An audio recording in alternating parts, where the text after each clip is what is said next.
Hey everyone, and welcome to the 1 Foot Down. Wait a minute, yeah, the 1 Foot Down football show. I guess we got to call things different, moving different. We're doing things different. Obviously, now you're seeing my big fat face and the two gorgeous faces of my co-host. I'm Joshua Volz, site manager, emperor, and supreme warlord over at 1 Foot Down. And joining me as always is Jude Seymour, I'm still out of practice here. The commissioner, Jude Seymour, and the chief inspector, Brendan McAlinden. Fellas, I got a TikTok story to start off tonight. All right. You're sitting on your couch doing this, right? No, I'm in my studio dining room. Yeah. No. I was saying for the TikTok, because I know that TikTok is your favorite bathroom app. Yes, but yeah, you know what? I was on the couch when all this was going on. So I can't. All of a sudden, my daughter said something about, here's the saxophones. And if you've been on any social media, you know, like the saxophone sound for Boys in the Hood is a big trend going on right now, as something bad's about to happen. So I kind of looked at her and I said, "So what you know about the sax?" She goes, "What the hell are the saxophones?" She's like, "Where's that from?" I said, "Oh my God." I said, here you go. So I pulled out the video on Boys in the Hood of Ricky getting shot. And so I got that going on, and she's just like, "That's what this is." And so the guys they roll up, pull the shotgun. She goes, "Who are they?" I said, pause it. I said, "Well, that's Ricky. He's got a full ride to USC." I said, "And that guy in the car there, that's Lincoln Riley. He's about to kill his fucking career." The dad joke did not fall as well as I thought. But I did teach her a little bit about Boys in the Hood, so I was pretty proud about that.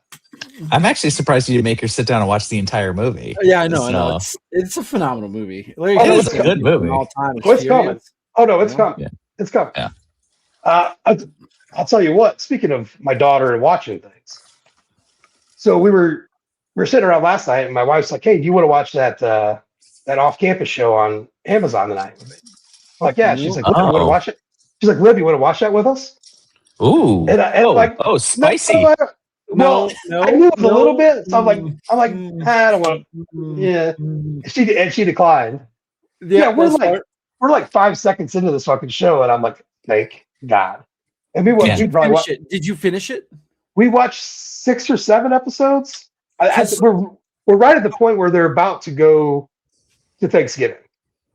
So there was a lot of steam through, and I'm like, I kept looking at Carrie. I'm like, I just can't be happier enough that our daughter wasn't down here trying. How locked into this show are you? And would completely. All right. Because I there's a lot of shows that Christy watches that I'm merely in the room for while I'm reading books. Nope. It's like osmosis. I absorb things through osmosis. Like that's how This Is Us was.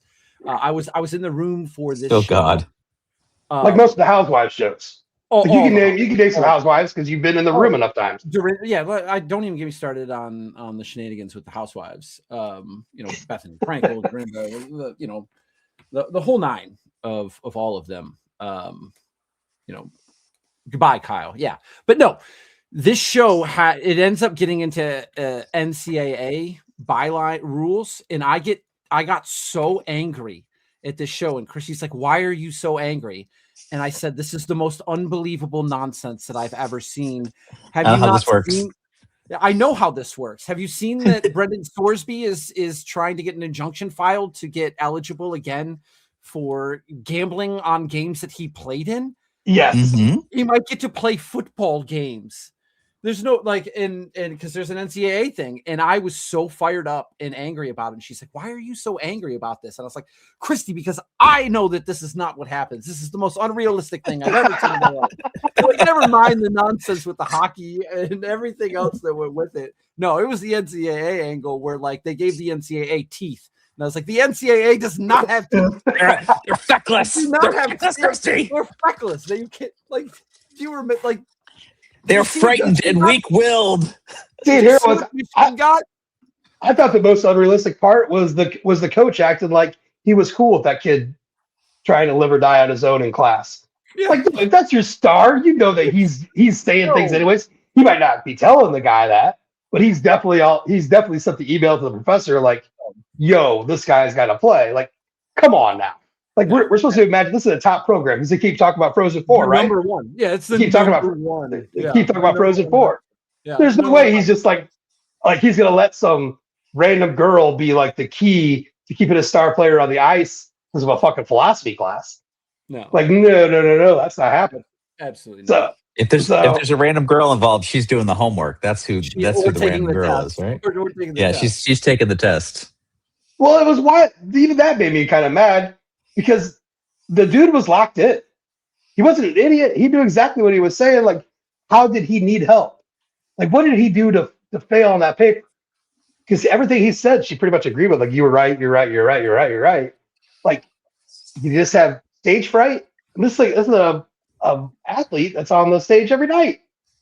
This is the captain of the best hockey team in the country. Excuse me. You'll have to allow me a moment to process your request to suspend disbelief that this is what's happening. But maybe the most bothersome thing was the most realistic thing. And that's the fact that one dude's sister was the ugliest thing I've seen on the screen. Like, you got all these beautiful people. Everyone's beautiful. Flowing hair. The hair is immaculate. The girls are immaculate. And the one person who's ugly in this entire thing on everybody is this dude's sister who runs a gossip site. Like, that's just mean to make this chick ugly. Like, and this guy's he was the one with the perfect beard. Yeah. Like, how does perfect beard boy have such a ugly sister with a mullet? Well, and a bad mullet. They all had perfect hockey hair, by the way. The flow was happening. The flow was good, and my quibbles with the NCAA, aside, they did nail the hockey hair, so at least that was realistic. Everything else, no. No, it's definitely a guilty pleasure. I'm interested to know if Keek's watching it right now to finish up, or she's going to wait for me. I doubt she waits for me. Oh my so goodness. After we get done recording, like, I'm pretty sure there's only maybe one episode left. That's sacrilegious. One of us is going to pull the trigger. It just you can't trust your spouse anymore. That's chaos then, because then she's like, tomorrow night she'll be like, do you want to watch? And you'll be like, I'm 2 episodes behind you, right? No, yeah, it breaks it. And then she's looking over at you at the parts that come up. No, forget about it. No, we do. We've kind of hit that. She can't have more information than you can. That's information asymmetry. That doesn't work in a relationship. We did make it all the way through Rooster at the same time, which is a pretty good show. A lot of college shows lately. It was tough for me because I knew Christy was trying to bubble the Steelers game this fall, and I saw the score. Oh. So it was one of those instances where I knew the score of the game, and it was it wasn't good. You can't be in the room for that. And like, I'm there for it. And I know, because she starts it up when we get home from the game, and it's like, man, you're not going to have a good time watching this game. You're not going to enjoy it. And I know you're not. And I'm just sitting there just like, I can't let you know I know. Right. But yeah, I felt dirty. I felt dirty knowing that she didn't watching it. It's hard to keep a bubble in this day and age. You really have to just like basically. You have to put your phone on. It's airplane, but you also have to stay away from. You have to stay away from bars. You have to stay away from like just random things. People will talk to you about the game if they know you're a fan. I don't even know how anyone expects anybody to do that for. Like, there's just too much out there. Like, don't expect me to bottle it up because you did. I've successfully bubbled a number of games. Whoa. But yeah, that's impressive. It's tough. See, so I can't. I feel like my text messages are out of control. No matter what, I'll be checking at some point. I put my phone away, and I mean, we're like, I have to update the scores of the thing, and like, it was an Athletic pop-up at the top of my screen that dropped the message. So the Athletic is what screwed me over, because I was updating the score of her game, and it dropped the score up at the top. It pinged as a message, and I was I gotta know. Like that's the whole point of having this technology in our hands. Is that even if I can't watch it, I gotta know now what the fuck is happening. You're like what the fuck. well, you're like me with when I'm not at Notre Dame Stadium and I use the Statcast to know what the play is going to be. So I can just ease my anxiety. And I've been into that. Like I got the Statcast on, which is about a full. What do you say, Jude? About usually if it's on point, it's usually about 45 seconds to a minute behind the TV play at least. Yeah. So, yeah, that's a big stress reducer. Yeah. Is that it's cheating. Like, yeah, if it's 3rd and 11 and all of a sudden I see a 12-yard pass right now. A third, 40 seconds. It says, completes a 12-yard pass to Jaden Greathouse. I feel a lot better about the watching the play. If it says intercepted, return for a touchdown, I'm suddenly walking to get a drink, Jude, the worst thing is when I'm sitting up there in the press box and I'm checking and it's 3rd and 12 and I'm checking stats. It's like no one can see it more than I can. I know more than anyone. It's not a fucking oracle, Josh. I'll catch myself 4 or 5 fucking times in a game up in that box doing that. Like, oh, what's gonna happen? Oh, it has to happen yet. It's right there. That's how screwed up I am. That's how badly, You gotta live in the moment now, man. You gotta live in the moment. Well, maybe. I mean, you're in the moment. You just need to know how to handle that moment properly. Yeah, you're just looking for your oracle. Yeah, well, apparently the oracle is about. Yeah, guys, have you noticed podcast equipment is cheap? Is it just me, or is it in the last 6 months has there been more takes, college football wise, Notre Dame wise, than ever before? And just because someone has a fucking computer and a microphone. I think we're embodying this tonight on using a different platform, right? If this platform is available to everybody who's willing to pay a fee, and you're willing to put a little bit of capital in it, look, I'm using AirPods right now, right? Like you're just using your speaker on your mic or on your laptop, right? Right. Like, I'll say Brennan's got a professional setup, but we're all accomplishing it in different ways. We got Shamrocks space. Yeah, it's What's like that? $100. It's not like I have no, it's just.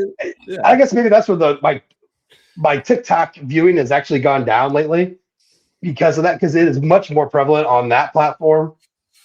My Twitter is much more curated, whereas TikTok is just kind of running wild. Brendan, my pushback on the cost of it is everyone has outmoded ideas or outsized ideas about how successful they're going to be. Right.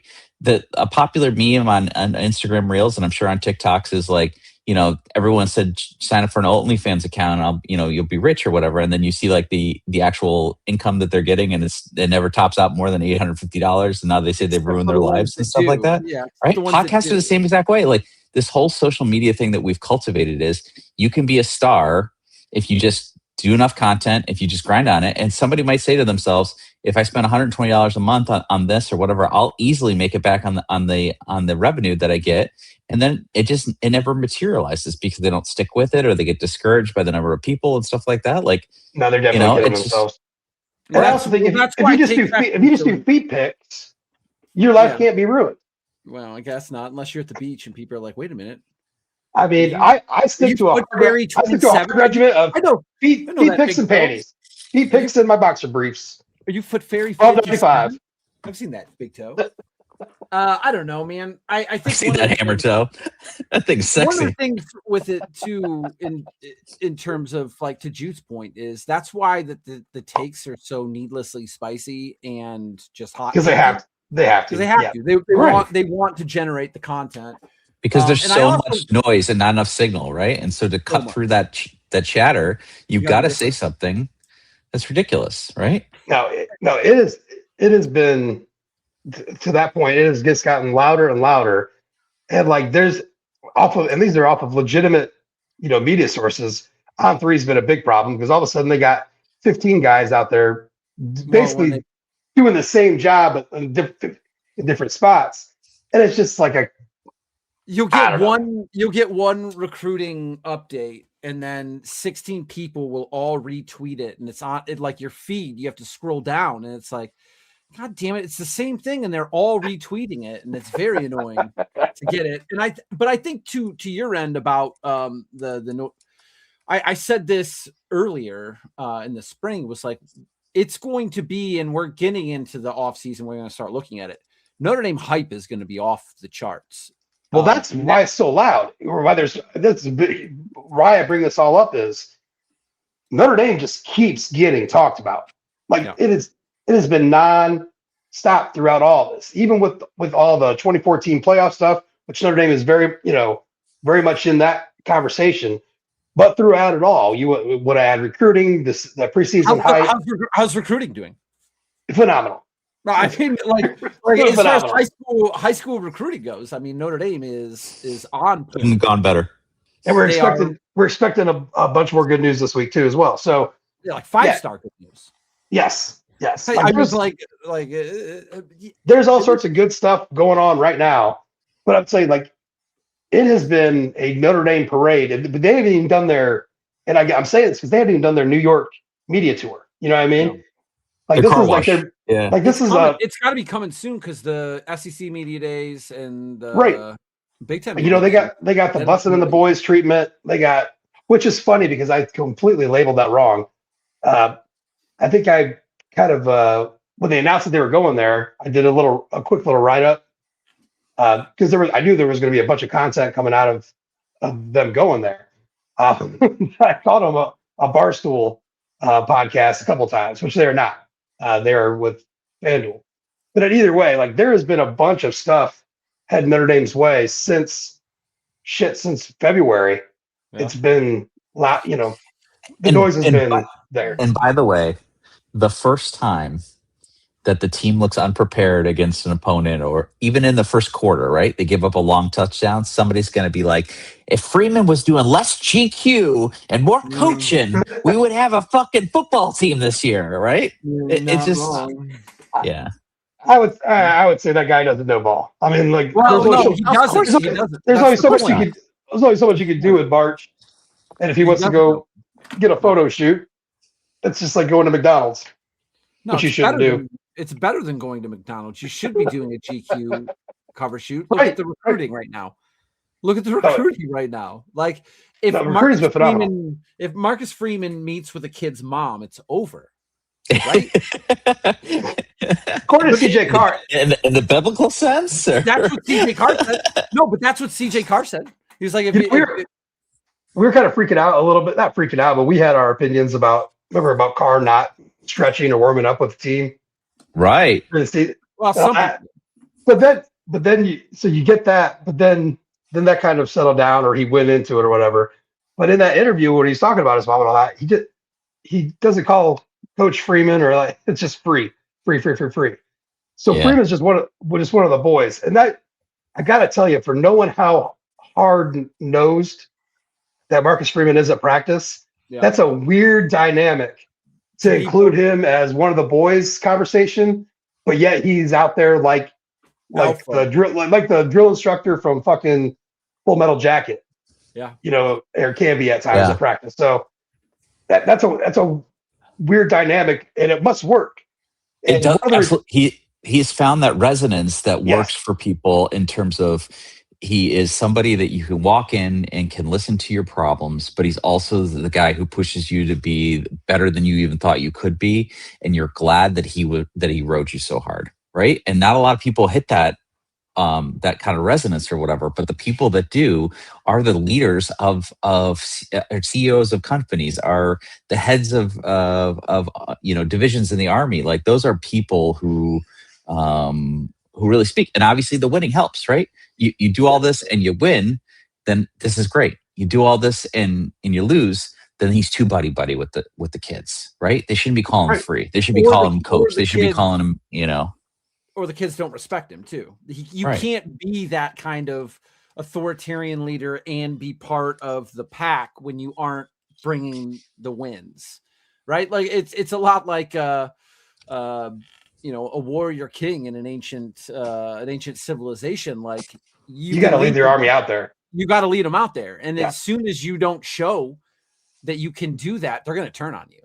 Yeah. Like you're leading a group of because you are leading a group of mercenaries, because all football teams now at this point are basically mercenaries. They're mercs. Yeah, they're mercs. Yeah, it's mercs. And so if you can't keep the mercs, engaged and at least believing in you, then you're going to lose your army. Right. And to this point, I mean, he is when all this went down after BK, this was kind of like the best case scenario of what we could have forecast for Freeman, right? Like we were like, this is how it could go. And this is one of those few instances where, our cope of a situation ended up like becoming a reality. Because a lot of it was cope. It's like, well, we're going to keep the recruiting class together and he's going to be a really good recruiter and, we'll make it work. We'll get some. But then it's like, but wait a minute. They did make it work, and it did pan out, and they did win multiple games in the playoffs, and he did put together a competent program. And he did have a Heisman finalist, yeah, and that guy did get drafted. And he did get drafted, yeah. Third overall or whatever it was, right? He is pulling in 5 stars recruiting, and he does win big games, and it's like, well, this isn't what we're used to. We're used to darkness. What is this? No, I wonder if. Oh, go ahead. No, I was just gonna say, like, one of the something I had read earlier this week. It was a recruit, and I can't remember which. Even if the kid's committed to us, I don't know. At any rate, something he said about Freeman and what he's doing there is that, dude, he's got all these NFL dads bought in, right? Yeah, like all these NFL kids have been coming to Notre Dame, and what that is doing now is these recruits coming in are talking not just to the other players on the team, but these recruits' dads that played in the league. Yeah. And they're getting a perspective of not just that recruit, but that recruit's parents of something's going on here. If these guys who played at the highest level, who succeeded at the highest level, are sending their kids here and not their alma mater, not somewhere else, one of these other programs that are, shout out Bucks. Like, why are they sending their kids here? Larry didn't send his kid to Pat Narduzzi, did he? He did. He most certainly did not. He did not. And so I think it took a minute for that whole thing to start really snowballing, but it's doing that now. Like, it is absolutely doing that now. Where now you're having the effect of the NFL legacies that you're bringing in affecting your other recruiting. Because now you're having parents and recruits buy in because they're like, what, why are they coming here? They have all these other opportunities. They can do this, and that. They're all coming here, and getting those answers and seeing that it's Freeman and the way that this program has been heading. That's huge. That's a feather in our hat for high school football recruiting that we haven't had in a long time. Like, to have like you have these answers of like the 4 for 40 and all that. And to a sense, that's what they're saying here too. Like, because we know that there's more after football, but they're putting it all together. Now with that, it's not like 4 or 5 different messages. It's all the same message wrapped in one. And they've been selling that. And the results are in their commitment list right now. Last year's recruiting class, this year's recruiting class so far. I mean, and there's a chance that this year's class could be better than last year's class. I mean, last year didn't quite get to 300 points, right? Did it get to 300? Right. For the 247 composite, I think it was like 298, 299. But this year could hit 300. Yes. That's the number. That's the 300 is the number. Yeah, anywhere in that range. Like, 298 is not. Like we're talking about. If you're getting 298, I don't care if you're ranked 2nd or 5th or 6th. The amount of talent you're bringing in is unheard of. But that's my 40 points per game thing, right? My obsession with like Notre Dame scoring 40, or scoring 40 points per game, which was something that I wanted. It's more akin to Bud Elliott's blue chip ratio, right? Which I think actually got defrocked last year, right? With Indiana. With Indiana, it did. But I mean, like, I guess at least it's about time, because there's always going to be an outlier somewhere, right, Jude? Like, you're big into numbers, like, not everything is thematic. Like it does not always 100% follow. So if Indiana shows that there is an outlier, I actually think that's good in a sense that, all right, now you can say, all right, we fall within that blue chip ratio formula to get to to play for a national championship. But even without this, there's still a chance if you're doing the right things, if you're scheduling Kennesaw State, if you're, doing all the right things, it's all there.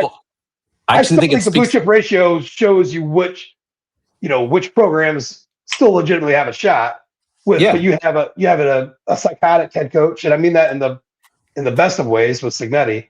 You have a psychotic head coach and a program that's willing to like not care if people, say you're not playing anybody out of conference. I think it speaks to both your point and Brendan's point, right? One is we're in the Merc age, right? Where guys are coming in and being brought in wholesale from other teams. Guys are jumping to better situations, and that freedom of movement has really upended what the blue chip ratio was sort of trying to start with, which was if you recruit 5-star guys, you're going to get 5-star results, right?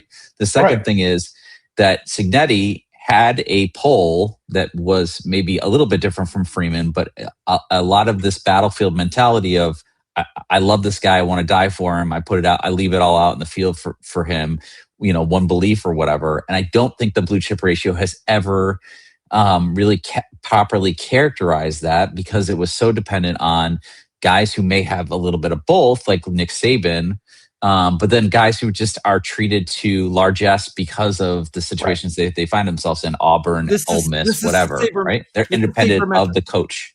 This is sabermetrics and this is war. Yeah, of course. I mean, it's like that. It's like, well, this guy's, who, but then it doesn't account for like, my boy Sam asked me, he was like, Dad, put together the starting 9 of the best baseball players of your lifetime. And wow. I get the shortstop, and I don't hesitate. I say Derek Jeter. Like I'm a Detroit Tigers fan. I hate everything New York Yankees, but you're telling me to put together a best 9, and I put Derek Jeter on that list because like what do I do? We're going to put A-Rod on there? No, he's the biggest choke artist that I'm sure is WAR and his. I mean, you had a Hall of Famer in your pocket with Alan Trammell, though. Yeah, but I mean, I saw it's up in his lifetime now, really, right? Yeah.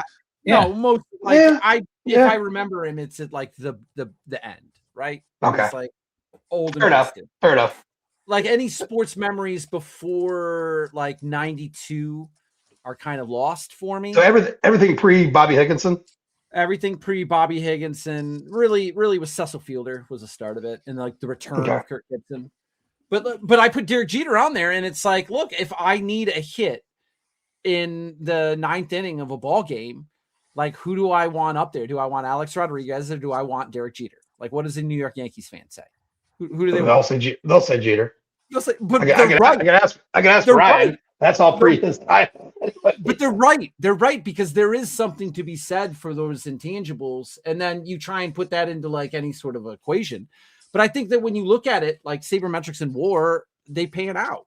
You can't have clutchness or intangibles in any sort of metric. So I think the blue chip still holds true. Well, and I think the problem is the blue chip ratio was created at a time pre-transfer portal. Yeah. And for the most part, it's held true. And now things are messy. And I'm not complaining about it. I'm just saying now things are really messy. Because the thing that Jude and I argued for years about was a thing called the earned 5-star. And so a lot of your transfers are guys coming up through the ranks that were 3-star players going to whatever school they were, prove themselves to be Fernando Mendoza better. Is Fernando Mendoza an earned 5-star? Was he a 3-star coming out of high school? I think so. Number 1 pick of the NFL draft, I would say I'd say you win the Heisman Trophy. You're an earned 5-star. Yes. Didn't he go JUCO to Cal? Isn't that how it worked? Like he didn't get any offers. He was out of Miami and So now it works much differently. Like everything's spun out of control, and the blue chip ratio worked in a vacuum of these guys are going there for 3 to 4 years, and you can kind of count on that to be the standard bearer for your team moving forward. Now it's all thrown out of the way. If the backup linebacker 5-star from Alabama decides to transfer, he used to have to sit out a year before he could play at Auburn. So like you didn't even have to worry about him, affecting the blue chip ratio really. Yeah. But now it's just. I will say though, before we get to and a lot of people are putting the cart before the horse with this, because it is the exception. And I in no way think that this is going to be the rule, because there's Indiana. Yeah, they built a Merc team and they won a national title. It also was one of the weakest seasons in the history of college football since 2007, as far as the top echelon teams. But another team that put all of their eggs even more so than Indiana was Texas Tech, and I'm still waiting for them to score a point in the playoffs. No, you're right. Right? I mean, this is why we were all so angry about the playoffs, right? Because of all the years. So Indiana wins this, and one of the first things I thought of was there's no fucking way this happens. That team doesn't beat 2012 Alabama or 2018 Clemson, 2019 LSU, these things are so far in the rearview mirror now, and everyone's just looking forward and oh, this is the way. But it's that's why we're so mad about the snub, because this very easily Notre Dame could have won this whole damn thing had they been. And I say very easily, just in the sense that who's the last team to beat Indiana, by the way? They were also the odds, the second best odds to win it all, had they been in. So who's the last team to beat Indiana? And we were close. I was there. Notre Dame. Yeah, Jeremiah Love running away. Yeah, we were close. So I think if we had the data for it, and we don't, but if we had the data for it, I think the thing that would replace the blue chip ratio would be payroll, right? The amount of money that you're willing to spend to field a football team. We have that data too. We have that data, but then there's an hold on a second. We have it for public institutions, and then we have it for private on an 18-month lag. That's true. Yep. We have Matt Brown published a shit ton of data. Yeah, but it's all public information, right? It's all public universities, people that are subject to FOIL. Yeah. Well, USC, it was Notre Dame, Miami. Well, Notre Dame's still subject to taxes, and they got to file a 990, but it's on an 18-month lag, 18 right? Months. Yeah, you got 18 months, and even then, there's only some of it. Nobody really knows how much Marcus Freeman's getting paid. Right. Well, no, I guess last year it was $8,416,312. But that's not how much. That doesn't include his Under Armour sneaker money, and that doesn't include the play-by-play sports, or whatever. Which right? every other coach has that stuff baked into whatever their number is, because it's part of the pie. So for a public institution, I think we have a general idea, and I love how that's the thing. It's a general. I love how these coaches try to play coy about it all. Like Signetti tries to play coy about how much they're spending, even though after the Indiana lost to Notre Dame, that's when Cuban decided to fucking start writing big checks, and he's gone out there and publicly admitted that as much.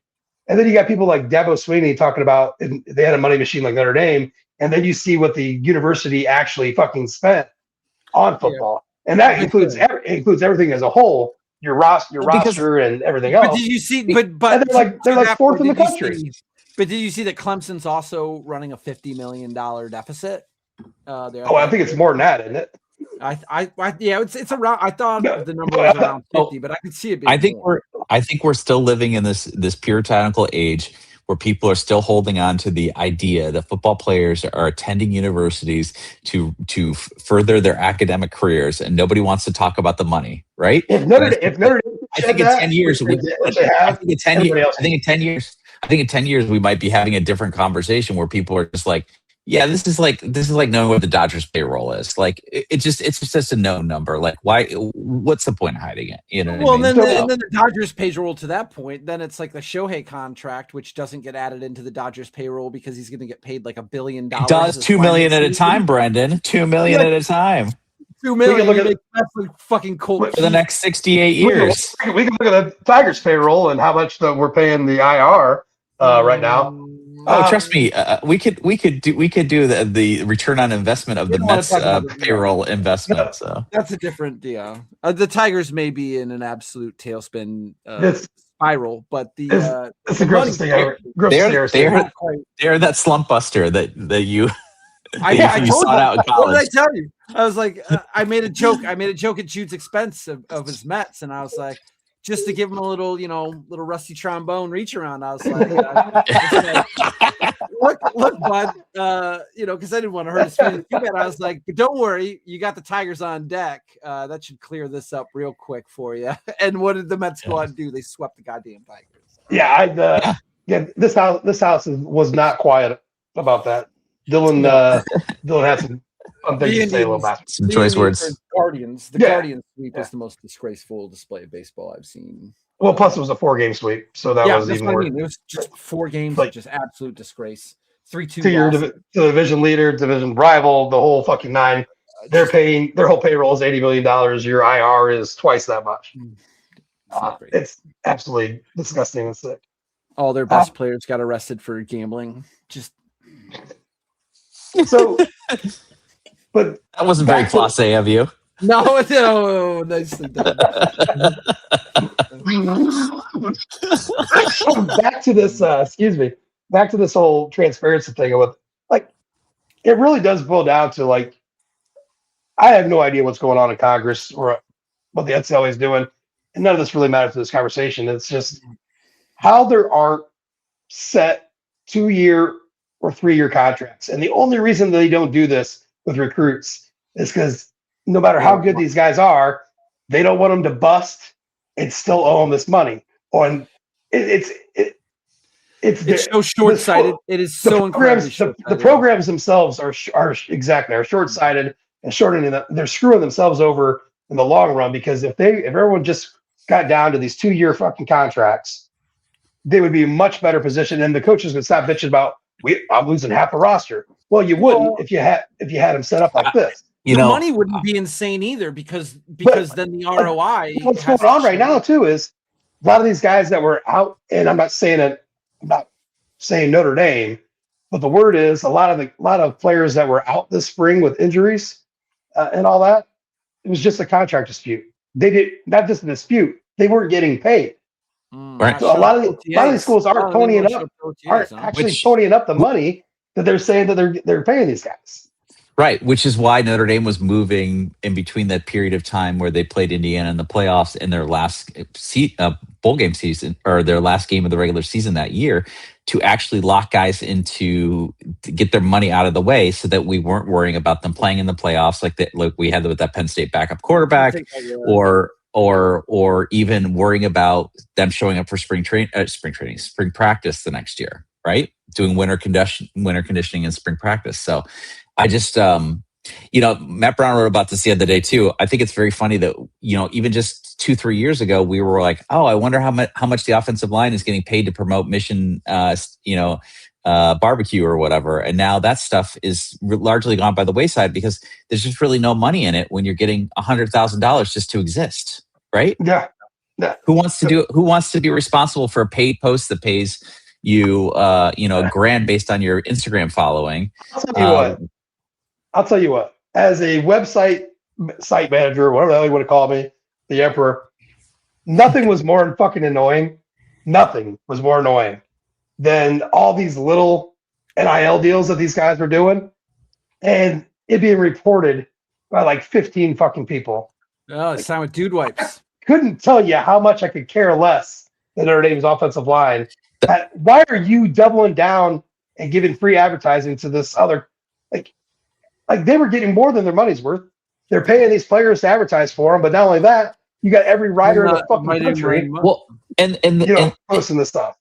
And the offensive lineman was thinking, "Oh my God, I may never play, but I always have this steady $1,000 income, so I can buy myself a PS5 or whatever." And now it's go in the Mission Barbecue and eat. And now it's now you have $25,000 just to exist on the team. You know what I mean? Just to be the backup, left guard or whatever, who might get called on if the 2 guys in front of you get hurt. Right? It's just. Right. again, the idea that we thought this was, it was a novel thing, and I understand why people covered it. But you're right; it was slavish devotion to, like, you would open up your feed and it would be like, so and so, signed with, is now promoting blah blah blah or whatever, and it just became so, like, everyone rushed into the space, and it wasn't that interesting. And the only time it was interesting, you didn't like seeing players Chipotle orders or the only time it was interesting is when it was something that happened out of BYU when the guy came in and even the walk-ons got paid, or there was a twist to the thing. Like, you needed to M. Night Shyamalan this shit. Well, that's to make it interesting.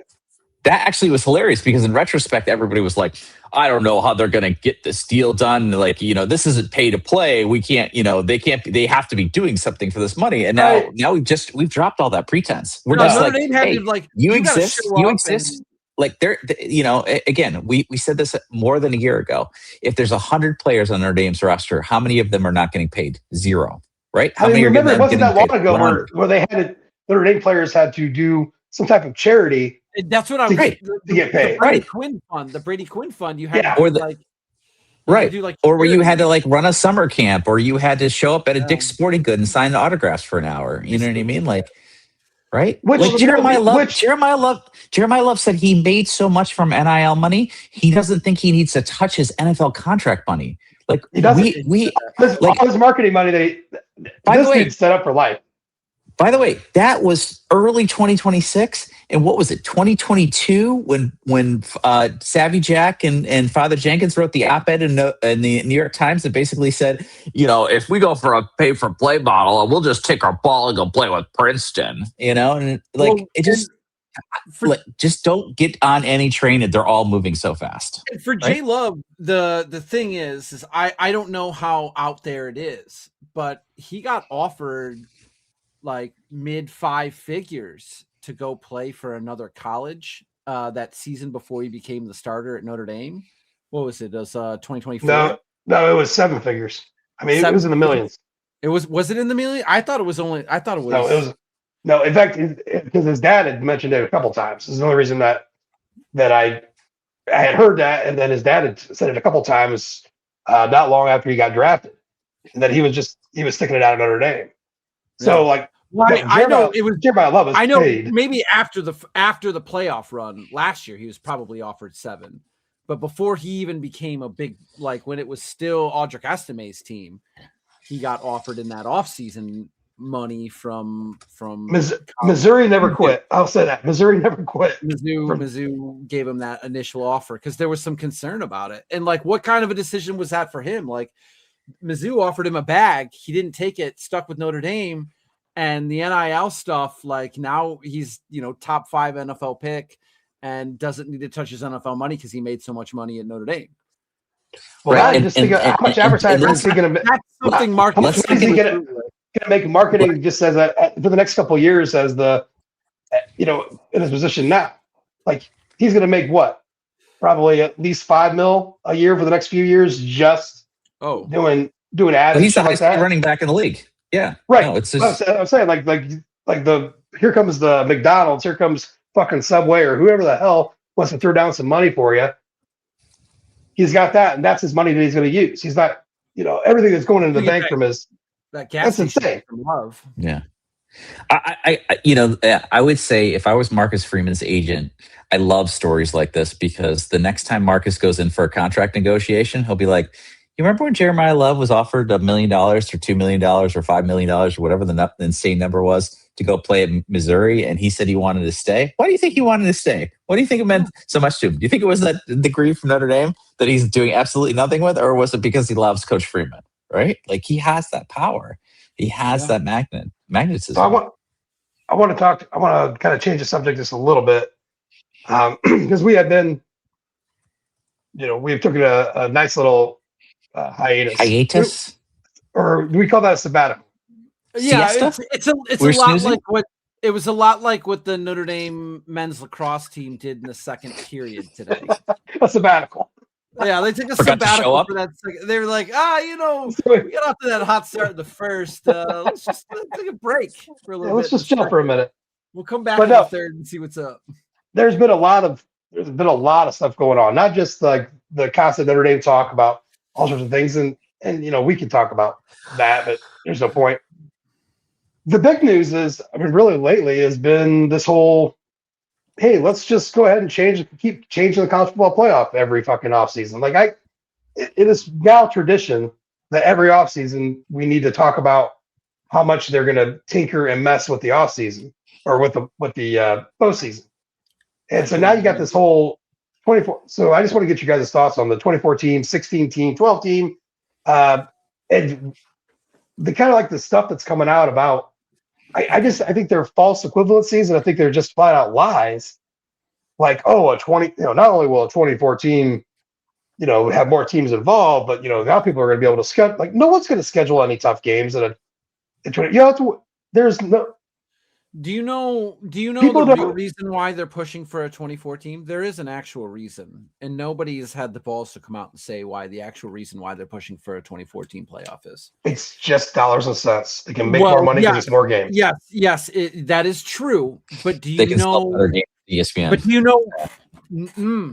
That's But it. ESPN doesn't want it though. ESPN does not. Because ESPN does not hold the volume. If it goes to 24, ESPN loses the exclusive rights. And then the Big Ten partners, Fox, can come in and claim part of the playoff.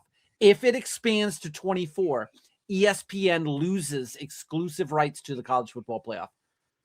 So that's why the SEC, they talk about wanting to protect the conference championship game and all that kind of stuff. But really what they're doing is they're protecting their media partner that pays them $1 billion and wanting to keep it. And that's why 16, which is a weird number, is the sticking point, because that's the largest number that it can be for ESPN to retain the right for the game. So if it goes to 24, ESPN loses the exclusive streaming, and then we're going to get something where it's on Fox and it's on ESPN and it's split. Just like March Madness, where it's on True TV all of a sudden. Yeah. But in March Madness, it's still owned by Turner, right? It's still owned by CBS and then all the Turners, and then they have them all there. If it goes to 24, then it'll be more like the NFL playoffs, where there's lots of teams or lots of networks. Like Netflix has one, and Amazon Prime has one. Yeah,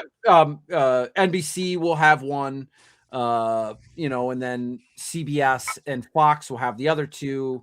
And then ESPN gets their little package, and then the 4 networks rotate on Super Bowls. And it's going to have to be like that for the college football playoff, and ESPN doesn't want that.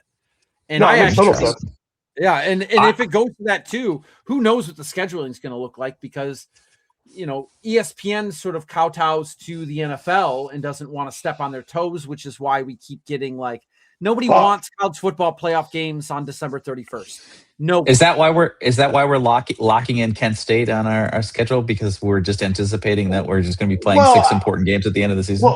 Well, I mean, Notre Dame is operating off of it, but I mean, Kent State's perfectly fine. If you have 10 Power 4 teams in your schedule, and Navy, that means you have one open slot. Do you add an 11th Power 4 team, or do you just add a Macklebite? You had a Macklebite. Why are they not adding a Macklebite? You could add a Macklebite, but could you not add the literally worst Macklebite? They did Kent State for a reason. Okay. Lou Holtz. Oh. I mean, it's the diagram of the shirt. All right, they're going to map out a reason for it. So Chuck Martin's why we put Miami of Ohio on there, and which they said Cincinnati when they were a G16. Yeah, that's why Brian Kelly wanted to give them the opportunity. Remember? Yeah, that's so. Well, my big problem with all this is having to clean up those Lucky Charms in the locker room. I don't think we're Pandora's box has been open, and there's no way of getting back from having teams have legitimate schedules. Like there's all the anything they say, like I was saying earlier. A 2014 model gives them some room, to schedule some tough games. No, it's not, because it's just going to allow these teams, because they're going to have a better chance to break to the top 25. Let's go rack up some wins. Just go 8-4, 9-3. What gets money flowing into our program from donors more than wins? what makes sure that we're in there? If we're not going to get hurt for playing a FCS team, a MAC school, and a Conference USA team, why would we shoot ourselves in the foot at all? And from Notre Dame's perspective, I understand if people, and these are all home games too. They're home games, but if you're Pete Bavacqua and you're looking at a 24-team playoff, then you're looking at sort of some of the scheduling concerns that you have now, whereas conferences start to consolidate their product and go to 9, maybe 10 conference games, and you're Bavacqua and you're like, well, if we go to 10 conference games, Notre Dame's not going to be able to put more than 6 G4 games on the schedule every year. And if that's the case, if it's 24, they can't possibly leave us out if we go 10-2, 11-1, 12-0. Even if we have 6 teams that are a joke, because the only thing that matters, we can be like a big Big East basketball school. A 9-game conference schedule for these other schools still gives them some latitude for Notre Dame to come in. Yeah. Let me ask you a question. Does this 10 damn near kills it? Does this end up becoming sort of a unofficial blackball of Notre Dame then, where Notre Dame can't get quality games because everyone's so focused on their conference schedules? No, because teams still want the money. So that teams are still going to, maybe if you're in Ohio State, but if you're like a BYU, you're not getting rid of Notre Dame at any point. But I want to play Michigan. I want to play Michigan State. Right now, BYU won't get rid of Notre Dame right now. But if it moves to a 24 game, there's nothing that helps BYU out by playing Notre Dame. Nothing. I'm not even talking about BYU.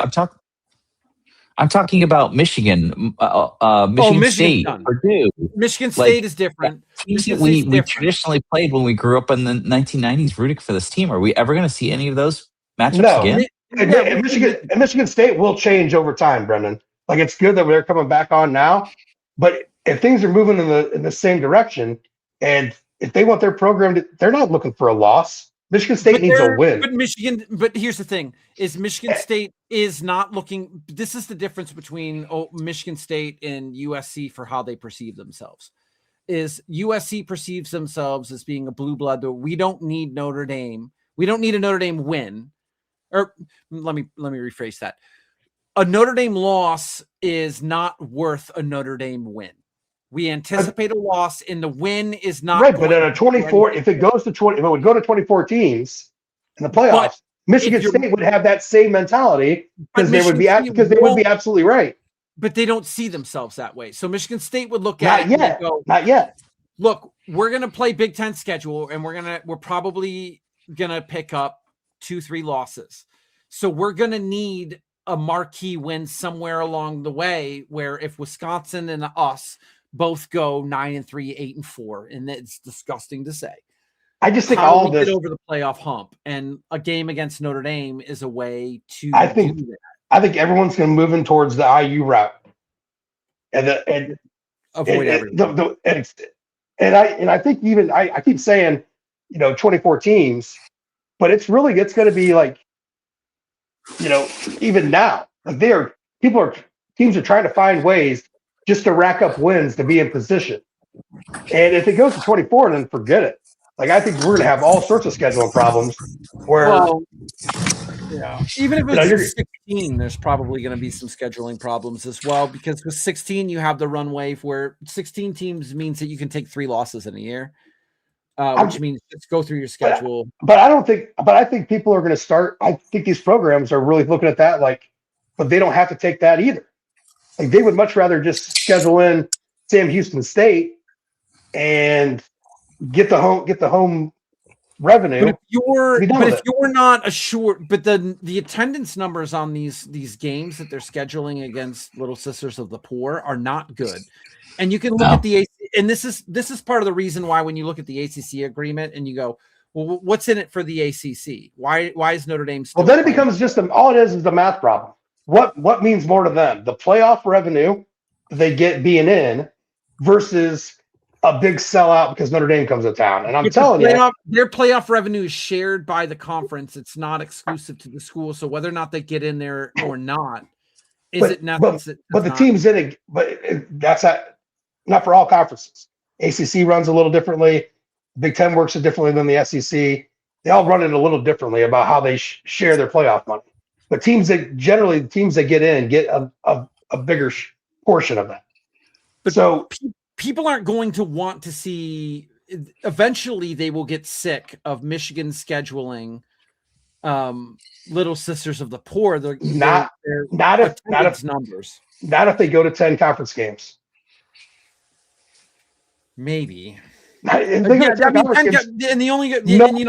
going to care that they play Eastern Michigan and Western Michigan. And that's why Bavacqua. Well, that's what I said was when Bavacqua was looking at this and why he endorses a 24 team is because if they do go to 10 conference games, they're not going to take one of those a road game every other year is not going to make up for, a home game every year. Because if you're going to schedule Notre Dame, it's going to be home and home if you're a big school. And they're looking at it and they go, well, we're not going to sell out this game, but we'll do better than, we'll make more money on 2 partial sellouts than we would on just the 1 door prize for Notre Dame. But like a Michigan State, they're going to look at it a little bit different where they do have it. I just think we've moved past stadium sellouts as the key point here. All the money is in the media rights. Tell that to the amount of money that it brings to the city, though, and to the hotels. No. I agree with you 1 billion% there. But I'm saying like the decisions they make schedule wise, unless you're Appalachian State looking for a paycheck, I think a lot of that stuff goes out of the window now. It is all about access to everything right now is about access to the playoffs and positioning yourselves to have access to the playoffs because that's where the money's at, and not just with the playoff dividends and all that. But again, your alumni and donors and people that write big checks, they want to see ROI on what they're doing. And as long as you're getting more and more access, if you're the 21st team in the country and you get in, you can go to your donors and be like, we're fucking in. How did the donors alumni take to the USC Notre Dame cancellation news? How did Keyshawn take that? That's a little differently. I mean, hold on a second. One of your yes, you can go to your donors and say we're in and open up your wallets, right? But one of the people you also have to keep happy, who gives a major source of revenue for your program, is NBC. And if you start handing NBC repeatedly Kent State and saying the caliber of Kent State and saying, hey, program around this, they're going to say, I don't care about your access to the playoffs. Yeah, I don't sell playoffs. Why is Kent State the one real cupcake on the schedule? Do you want me to pick on Tennessee State? Tennessee State, what I'm saying is, but that's a one game a year. Here's the thing. When you say constantly feed them, that one game of year, if in a world constantly feed them, that means that like there's multiple times in a season they are scheduling up 10 P4 and two G6 schools. That is not a detriment to what NBC needs. But sometimes those one game a year. Teams are dog shit too, right? Like here's what I'm worried about. Here's what I'm worried about. I'm worried about that this becomes like college basketball, where the first 2 months of the season you don't have to pay attention because they're not playing any team of any consequence, and then you get into the heart of the schedule, and you say you're going to say if every team if you get in with 10-2, then I don't have to watch the first 4 games because those are all cupcake games. But it's it's getting that way already. Like right, I don't love that. Isn't leading the charge. They're just a part of the overall wave of it. But here's I think where the disconnect is the schools are not in charge anymore. It's the networks. The networks are the ones who call the shots because they're the ones signing the checks. I agree. There's a point where if you're Fox and you need to fill out a roster of games, and the only thing the Big Ten can give you is if we're not playing in conference, then this game's dog shit and it goes to the Big Ten network, and like their conference, their network affiliates are going to push back and say, you can't keep giving me this garbage. You have to I'm not paying for you to play some buy game at 2 buy games at home. Which is why you're going to see these bigger moves to 9, 10, conference games a year by conference schools. Right, which is going to put the pressure on Notre Dame to affiliate with a conference even stronger. Right. That's my. I mean, as a person who's always loved the independence, that's a concern.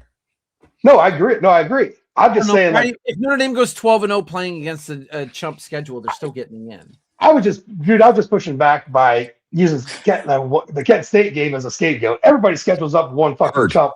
No, absolutely. USA it was a shorthand for talking about all the games that have always annoyed me over the last 5 years. My bigger issue is sitting there and be like, "Yep, let's keep playing Stanford for no fucking reason." The loyalty we have to Stanford is absolutely ridiculous. I thought the die with Jack Swarbrick, but apparently it did not. Apparently not. Have they announced a continuation of the series? They have not. Yeah, those 2 games. Right, but the series is at large. Is it going to fold into the ACC? I still don't. We don't know. That's I don't what have I'm any clarification. We don't know. But those 2 seasons. So those 2 seasons right there, Stanford is the 6th ACC team. Yeah, for both 27 and 28. There's still one slot available for. That's so much. There's still one slot available for 28, and unfortunately, Eastern Michigan has an opening in 28. Maybe they'll play the game at the factory. Yeah, in my wildest dreams. Can you imagine Notre Dame with those gold helmets on that disgusting at the brick dick? Dude, disgusting gray field. Listen, there is the start of the college football season. It's a movie. There's a window of opportunity.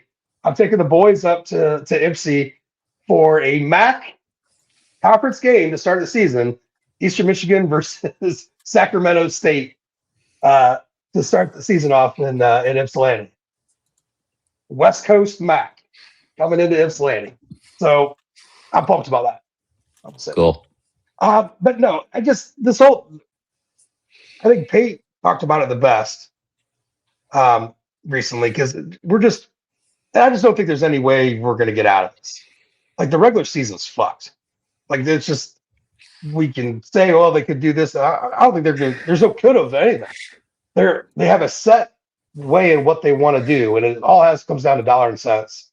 And if that means blowing up traditions, blowing up the regular season, the one thing that has stood out for decades and decades and decades is how much the regular season in college football means to the sport itself, as opposed to every other sport that's played.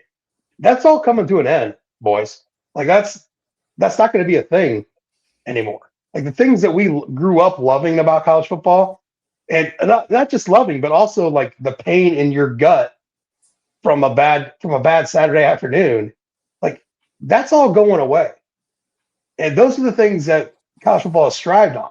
And just by like kind of keeping my ear to the ground,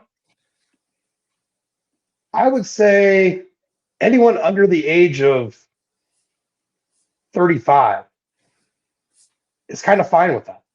And that's why I'm like, I just keep seeing it. You can see who's commenting on let's go 24 games. It's this, and I don't mean this if you're under 35, you're a child.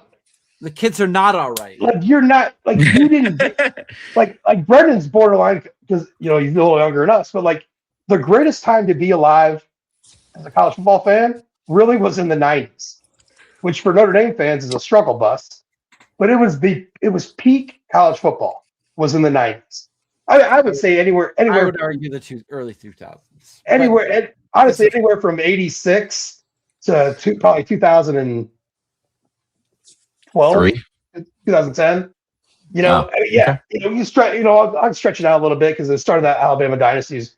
But I mean, like, that stretch of time was the most peak college football time possible, and we still had real conferences to start off. I mean, the conference expansions was the driver that got us. It was the thing that got us all here. Nebraska. If everyone wants to blame anybody, blame fucking Nebraska. They were the first domino to seriously. They were the first fucking domino to fall. They were the one, and I say that all the time because I was right. I predicted that Nebraska was doing this just based off of one comment Osborne made. I'm like, I can't believe it's actually going to happen, and it did.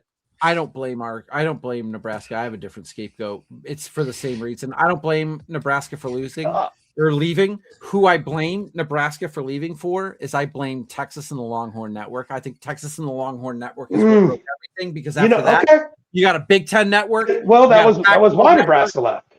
Texas that's why Nebraska. That's why. And so I blame them. I blame Texas for getting too big in their skis. And then look at the next round of expansion. But also look who's paying the price. Is it Texas or is it Nebraska? No. Paid the price for their Texas A&M is paying the price. Well, I mean, Nebraska is the one that's paid the biggest price.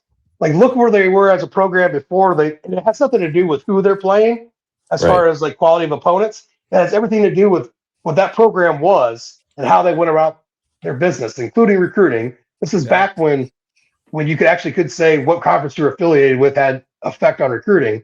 They used to go into Texas and get a lot of recruits out there. There's no Texas in the Big Ten. So and that's Nebraska went on a fucking huge downward spiral since the Big Ten move. And that's back when you can say, hey, come play for Nebraska. You'll still play in Texas 3 times a year. Right. Because that mattered, because not every game was on TV. Right. And so now we're living in a world where when that happened, when people see a Nebraska, a legitimate blue blood, leave their conference for this other big conference, that signaled a flag to everybody else that it's game on. Like, this could all, like, all right, if they can do it, we can do it. If the money's right, because it all boils down to money. I mean, the only reason that Rutgers is in the fucking Big Ten is because for a few years, there was this whole thing about media markets on cable. Now no one gives a fuck about cable. Yeah, Jim Delaney was like, let's bring in Maryland to get like these 4 years after that move. Rutgers to get the New York market. Yeah, you got to get that New York market. Right. Because 4 years after that move, if they would have tried to done that, never would have happened, because that doesn't matter. It does not matter anymore. No, 4 years later, they would have probably tried to pull North Carolina and Florida State. Right. So it's not just the college football regular season that's getting hit for all this stuff. It is all the other sports. And I take this as an example. In the ACC tournament, baseball tournament, Cal had to fly all the way to fucking North Carolina to play Stanford, to lose and go fly back home. Like, yikes. You got to come all the way across the country. So, I mean, how far is Cal from Stanford? Is it like 50 miles? Yeah. Yeah. I'm not up on my Northern California geography. 2000. They're close enough where they're bitter rivals across the way. At any rate, like, it's 45 miles, apparently. I was pretty close to 55 as a guess. Yeah. Fuck yeah. But that's just like a snippet of like everything that's wrong. The fact that Sacramento State, and it goes down to these smaller conferences that we're shitting on for Notre Dame's schedule, like the MAC. But like, conferences like the MAC, Conference USA, Mountain West, all these cool little places, all these cool conferences that have these teams and this vibe, it's all fucking twisted up. So now you have a Sacramento State, like I said, in the goddamn MAC. Northern Illinois is in the Mountain West. Have you seen what what the Pac-12 is going to be? I did, and it's sad. Because if Cal and if Jack Swarbrick didn't make Cal and Stanford happen in the ACC, at least you would have had those two programs, Oregon State, Washington State, standing firm together, and they could have plucked out the best from the Mountain West and had a legitimate conference out there with Boise State, fucking Colorado State. Like they could have been somebody. Yeah, and now they're like, let's get no, it just jumps. No, Notre Dame is not innocent of this. No, like, number one, half of the conference back from 2010 through 2015, up until Notre Dame did that deal with ACC, half of the moves made were moves that were trying to strong arm or put Notre Dame into a corner to get them into give them into a conference by one conference or the other. None of that happened. So Notre Dame was a big culprit in the sense that they were a fish that they were trying to get. They couldn't get. God damn it, I lost my train of thought. What was the other thing I was saying? Oh, but they're also to blame because Jack Swarbrick was just like, we can't have these fine institutions like Stanford and Cal not have a football home. That would be insane. Meanwhile, the funnest programs out west in Oregon State and Washington State, we can just shit on. Like, of those 4 programs, hold up a big 4, those 4 fucking programs, which two of those 4 would you rather watch on a Friday or Saturday night? Washington State or Washington State would be one. Then probably Stanford. No. Corvallis is deadly on a Friday night. Deadly. They were always fun. They were always fun programs that overachieved. Stanford and Cal were just, especially you get past the Harbaugh Shaw thing with Stanford. They're like 20-year run. That was just a rock in a fucking pond. For what it was. I mean, how many winning seasons, or how many like, I don't know, mildly good seasons has Oregon State had in your life? I'm not worried. See, that's the thing. I'm not worried about what they're doing overall. It has been what they do to affect the rest of college football.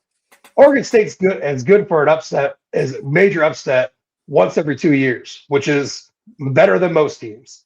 Better than what Rutgers has got on the fucking table. Yeah, Rutgers has nothing. Rutgers doesn't have a pulse. Yeah, Maryland, I guess to your end. Maryland would scare a team every once in a while, but they still could never pull off that big upset.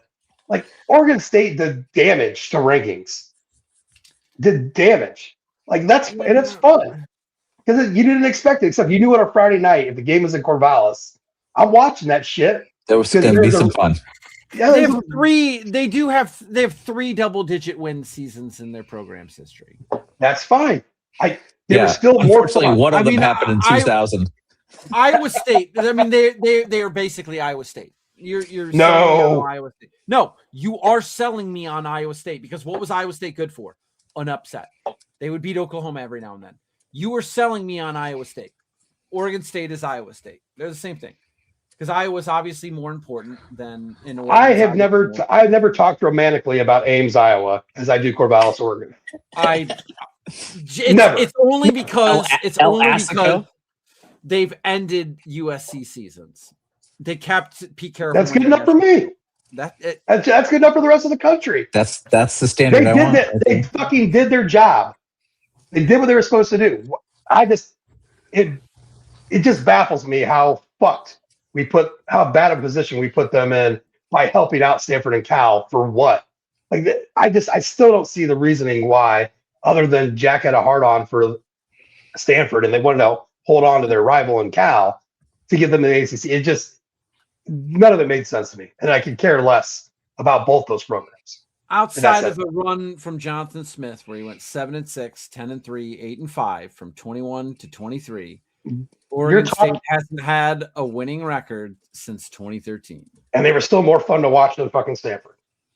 Yeah, I mean, I guess, but still, I mean, we're picking nits here. These are 2 terrible programs. They also had good uniforms. They had a great nickname. Doesn't Oregon State have a good women's softball program? Don't they have a good? They got a good baseball program. The Beavers are strong. Yeah. Did you see they signed a guy named Pennis to their basketball team? So the back of his uniform is going to say Pennis, and the front it's going to say Beavers. Pennis. Oh, that's very good. These things are going to sell like hotcakes, man. How does he spell it? I don't know, but the NIL from Adam and Eve is going to be hot.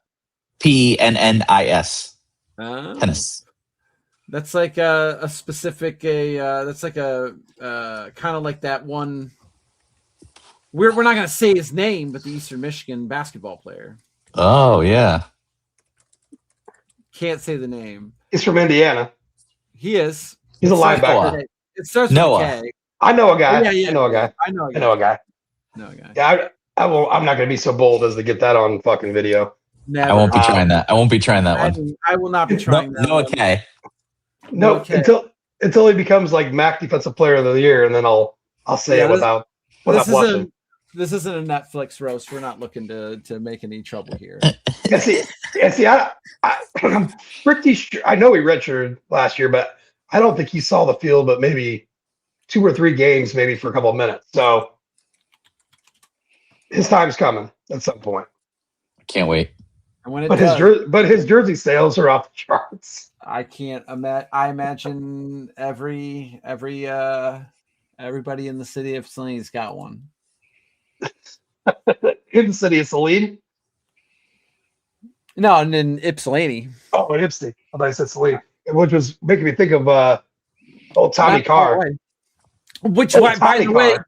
if we circle back to the NIL thing, and setting these contract lengths, boy, Michigan paid all that money for Bryce Underwood, and Tommy Carr outplayed him all spring. And it wasn't even close either. Like it was in the close practice. Like every time anyone ever saw him play. Listen, if this was Steve Angeli versus CJ Carr last year, or what, like, we'd be screaming this whole offseason, like, what are we doing? Like Tommy Carr absolutely outplayed Underwood in every aspect. And it's not like Underwood lit the world on fire. No. Last year. He had some good moments. He was mostly dog water. I think he had more games under 100 yards than he did over 100 yards passing. Is that right? He was garbage. And how much did they pay? 13 million, yeah. And that's not even including the times when they would like the money they spent to send like fans to his games and stuff. Ugh, gross. Bryce Underwood. Oh God, he was once committed to Brian Kelly. I'm not sure if that says anything, but maybe it should. What do you think of an? What do you think Deuce Knight's up to these days? What is? Well, he's chill. Where the hell did he transfer to? Wasn't Ole Miss? No, Auburn. I thought. No, I think. Well, he went. He's at Auburn. He's at Ole Miss now. Is he at Ole Miss? Yeah. Well, he ended up back there, but yeah, Ole Miss. He's playing for Lane Kiffin. Oh wait, no. No, he's not. Auburn started Deuce Knight one game last year towards the end of the year. Yeah. Hey, he got his look and was like, "Hey, I'm out of here." So, I got some game tape. No, which really in this world that's so important. Because that game tape, I bet Jude is probably worth $500K. More than that. How much you think Ole Miss paid him? I mean, they probably paid him a pretty penny, I'm sure. I don't know, man. Right? I'm telling you, these SEC programs are cracking me the fuck up. Well, because they're actually poor. They are very poor. They're very poor. The fact that they can't buy recruits with like a used car salesman, $25,000 cash in a fucking Hardee's bag. Yeah. Like anymore. No. Like it's gonna take a lot more than that, my friend. Let's see. And they're a big dragger for this for the salary cap thing, right? Because if they get right back on track with everybody, then they can go right back to being illegal as shit. Paying them under the table, yeah. Pay them under the table a few extra bucks and get right back into what they used to do. Because I'm telling you, the evidence is clear. Ever since this shit has started, like 3 years in a row now, all this is going on. They are not competing on the national stage the way they say they are, because they're not. I think part of the problem. I think it's part of the problem. It's twofold. One, Georgia hasn't had a quarterback. For as dumb as it sounds, they haven't replaced, Walk-On McGee. So they haven't replaced Carson Beck. Walk-On McGee. Who's the quarterback in the SEC? I guess Trinidad Chambliss, right? Who is an NIL kid. But that's been like the thing that's kept Georgia from getting over the top. And we saw this in the game against that, when we played them. Is Gunnar Stockton wasn't it. But Carson Beck also was never really it. And,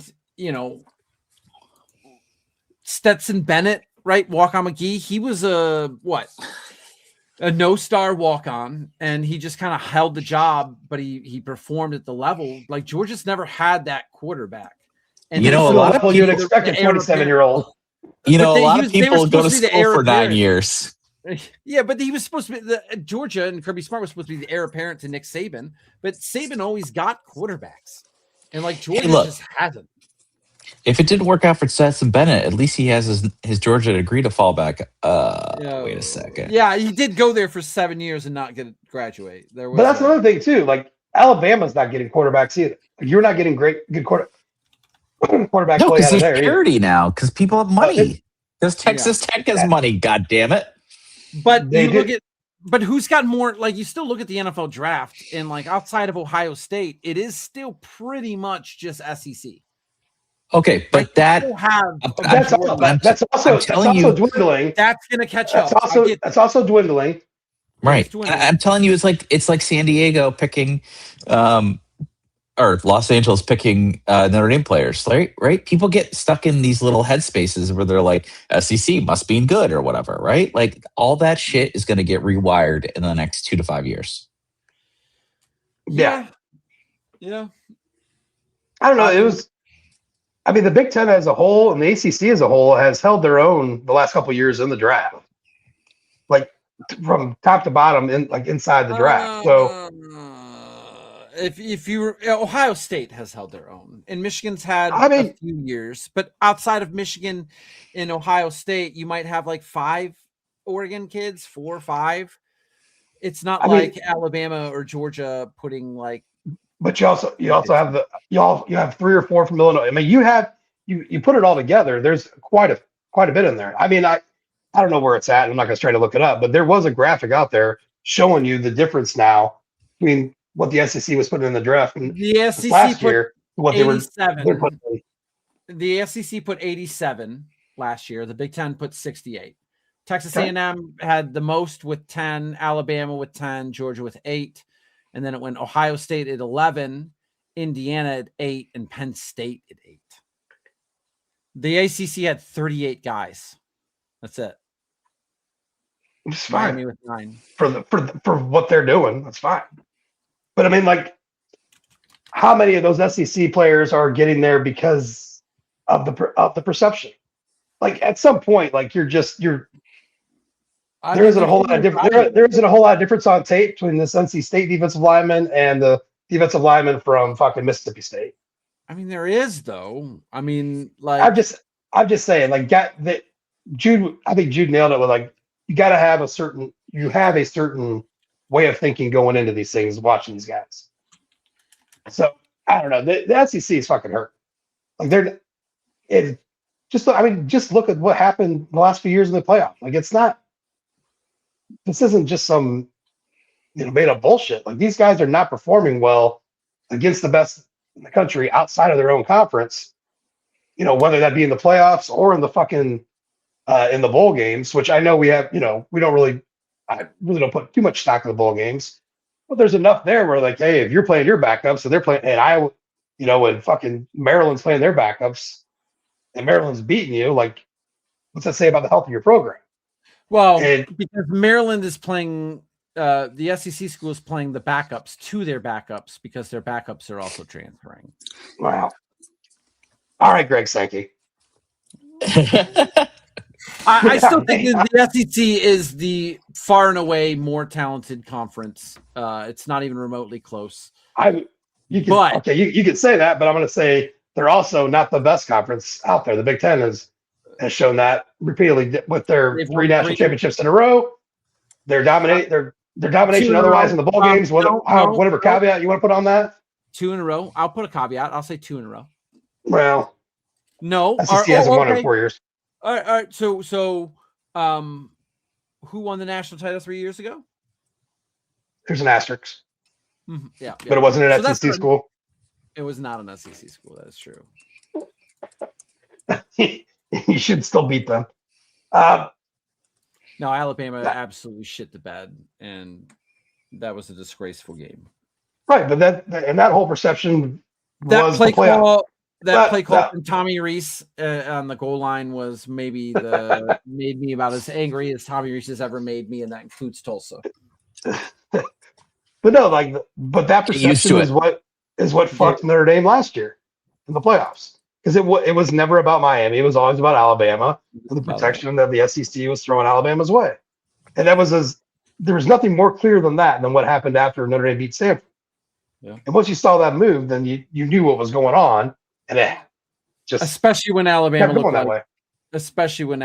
looked like they did against Auburn. Like dog ass? Like they did nothing but look like dog ass. No, they like a prolapsed dog ass. Like like the whole thing is just hanging there, and you're like, does that dog have 2 sets of nuts? No, that is its It's his butthole ass. exploded out, and that is how Alabama played, especially in the first half of that game. That's a rough look. That's a rough look against a corpse. Ah, it was a rivalry game though. Yeah, yeah. You gotta have balls to call that play on 4th down. That's worth a couple of spots in the rankings. Sure. All right, Alabama. All right. Well, I think we'll kind of wrap things up here tonight. I do want to say, yes, it's took us a couple of months, basically, to get things back in order. Hey, things are in the upside down right now.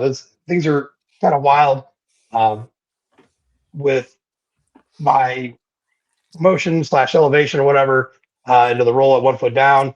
That caused some problems with what we were going to do moving forward, as well as just scheduling. Like we all got kids. Everyone plays baseball. Schedules are tough.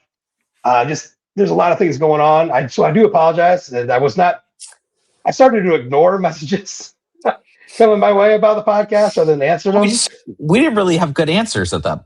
It was hard to answer people about something that was uncertain ourselves.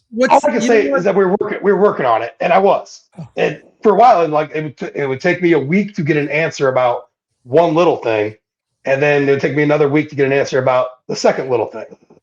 So I've been working on this, and I think we have a plan moving forward. Now, that's not to say that this summer is going to be perfect. And honestly, after last summer's performance, I wouldn't expect us to be that way either. It's going to be is what it is for a little while. But all eyes are pointed on towards the season. So we're going to continue doing this. The show will be on YouTube, and it will be posted up on the site in the feed as well from the YouTube. As far as the podcast feed itself, we shall see. Again, give me a couple more weeks. We got to this point where we could get ourselves scheduled up to sit down in front of a 8-bit picture of Shamrocks floating in space and put that together for you. Just give us a few, and we'll get this all figured out. But I appreciate everybody, wanting more content from us. I know the one thing was, hey, I thought once Vox hired you full time, we'd get more podcasts. Hey, that was kind of my hope too, but that hope did not turn out as it is. But we're doing our best to figure this all out. Like we'll get it, right? Yeah, I mean, sure. I think it'll be back up and better than ever. We got our name back, right? We can say 1 foot down. I think so. Okay. I think so. I mean, I'm going to go with that until someone tells me. Who's going to tell you no? Well, somebody will tell me no. It might even be just a lawyer, an email from a lawyer. But somebody could tell me no. But we'll wait and see him. Whoever this SB guy is. Yeah, we'll figure it out. So keep checking out the site. This tons of recruiting stuff going on this summer. May's always hot. Like the whole calendar has split. Used to be May was the most boring month alive, and now you got all sorts of recruiting commitments, and of course, we can't stop talking about the postseason as we did for about 45 minutes. But there's all sorts of recruiting stuff going on starting this week. We going into official visits into June. And then before you know it, we got conference media days, and we're in the thick of it. And here comes fall camp. So it's about to get hot and heavy. So you didn't miss us you might have missed a few, maybe cheeseburger conversations or spring game, like the fact that maybe the cherry Red Bull might have been the best Red Bull flavor of all time. How is the lemon one in your opinion? No, how's the lemon one in your opinion? The lime? Sudachi lime? Sprite? No, I call it spicy Sprite. It's spicy Sprite. Sudachi lime? Or is that what you're talking about, Brendan? The new yellow flavor? I thought it was lemon, Sudachi lemon. No, it's lime. It's lime. It's definitely lime. It doesn't taste. I'll say this, Jude. If you had enough of the spring flavor backed up, you could pair it with the summer flavor, little combo action. The cherry lime, That was a good way to That's go. good. That's good. It was Yeah. a good way. So get on Amazon now and get you a case of I that. love So that. you have I love to do that. that. But no, that cherry Sakura flavor was fantastic. Either Amazon or it's a Turnpike gas station. But I was screwed because I got my Lenten sacrifice, which is Red Bull, and I fucked myself out of an entire season of a great flavor. But I will say, you know what? I was at Sonic about 3 days ago. They still have the dragon fruit refreshers there. Oh my God. So I, as a person who loves, like, dragon fruit's a top tier flavor. So going up there, get that, dude, it slaps so damn hard. It's like, why does Sonic still get the dragon fruit? And that's it. Wild. Yeah. Like, I don't get it. But weird. It's good. It's good to know if you're like craving a dragon fruit, just go to Sonic. It was the worst Coney dog in my entire life. I usually get burgers at Sonic, and I got the footlong there. You strayed too far from God's light. I did. Like there's no sense in you're gonna get a Coney dog. It needs to be from like a shitty restaurant that has been there for 100 years, or you know what I mean, not a fast food place. That's just criminal. But it looked tasty, but it was not. I won't say. So yeah, so if you missed all those kind of takes over the last few months, I do apologize. But you know, we'll have plenty in the back pocket for more. So, you guys got anything more? Yeah. What? Can we talk about Jaden Greathouse announcing the pregnancy? I got to do my social stuff. Jaden Greathouse announced he and his partner. I don't know if they're married. I don't think they're married. I don't know, partner. They're not. Her name is Chastity. They're having a baby. Okay, Chastity and Jaden having a baby. 4 days ago they announced that. How does this pregnancy affect the Clemson game? Yes. How does this pregnancy affect a hamstring that needs healed? Because I got to tell you guys, like, as a dad, there's a very good chance that he could pull that hamstring just by changing the diaper. Like, you get a blowout and the wipes ain't near you, and you got to turn. I mean, that's crazy. Yeah, but the hamstring should be fine. We just passed. Can I do some other social updates? Yeah. We just passed the 10-year anniversary of Dane Christ and Hilly Christ getting married. 17 years together, 2 kids. Congratulations to those crazy kids. Marley Sanders from the formerly of the Notre Dame women's lacrosse team got engaged to a guy named Grant. Congratulations to them. Drew Tranquil and Jackie had their 4th kid now, Shepard. He was born on May 4th. Early Mother's Day present for them. Congratulations to them. Who else have I missed? It's been a long time. I missed the updates.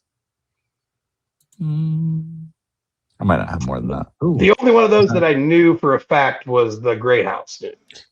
Mm-hmm. So you got that covered. You didn't have a timer on your phone for Isaac Rochelle and Allison had their kid. This Pepper, that was back in end of April. Ooh, spicy. Yeah, it's been going out for a while. So it's been a hot minute. Yeah. Brendan, you got anything left in the tank? No, man, I don't have anything. I have a lot, but we'll unwind it as the season goes forward. I'm just excited to be back in the saddle and to be back doing this with my boys. It's nice to be back at it, guys. Yeah, it felt a little rusty tonight, and I don't know. There was no screaming action. I thought, oh man, we're finally getting to the video. Now they're going to start seeing some real fucking movement. But no, I think it tempers it. It's because when you're faced, when you're an anon on the internet, you're more willing to be. Well, we did get anything heated. To even test that, because I don't think for 1 second that I'd be tempered by being videoed if I'm trying to prove a point, wrongly or rightly, doesn't matter. That these hands will start flying. I think being able to see your faces was helpful in terms of knowing that you're still speaking or you're about to speak. That was super helpful. Visual cues. Yeah. So this I whole round, appreciate this whole Josh. round thing's got me fucked up. Yeah, I will say Josh, that. I appreciate that you turned your camera off to put your new lipper in. That was pretty Yeah. funny. So Yeah. just as I turned my camera off to get myself a long drink. So Yeah, I was worried about that because it's not like I'm not going to put a lipper in while we're doing this, but Right. it didn't need to be like profound. But also, like, there are fun moments that will no longer be there. Like, I don't think you'll ever have the secret Toilet flush. flushing. Yeah, you won't have the secret flush anymore. On just the podcast, you can't see me walking away to the bathroom to do my duty. I will say the first time I saw Jude take a sip of that long drink, when I saw the color of the can he didn't have the label on it. I was like, yeah. Is Jude drinking a tab? Is Jude the first person to drink a tab since the year of our Lord 1995? Like, because the color of the can, it's a tab. It's a can of They tab. still sell tab? Finished long drink. Do they still sell tab? I think so, probably. You know, everything's for sale if you try hard enough. I thought. I mean, they brewed the last batch of Schlitz. That is no more. Yeah. They still make Stroh's, which is the Detroit version of Schlitz. But that's fire brew. That they need that in the universe. They don't make it in the same place. It's sort of like Rolling Rock, where like Rolling Rock. Yeah. Now it's in New Jersey. I think they're all in New Jersey. And there's a huge difference. New Jersey, famous for their water. Tab died during the pandemic, according to the internet. 2020 casualty. Tab. Nowhere tab. Ain't nobody dying during that time. By the way, Brendan, I love that I would sit on a tab for 6 years just to pull it out on a just to pull it out. Just be like, Steven, I thought it was a Dr. Pepper because it's that same color. Yeah. Like, tab wasn't even in my tab's where my brain goes because I'm like that. That's so funny.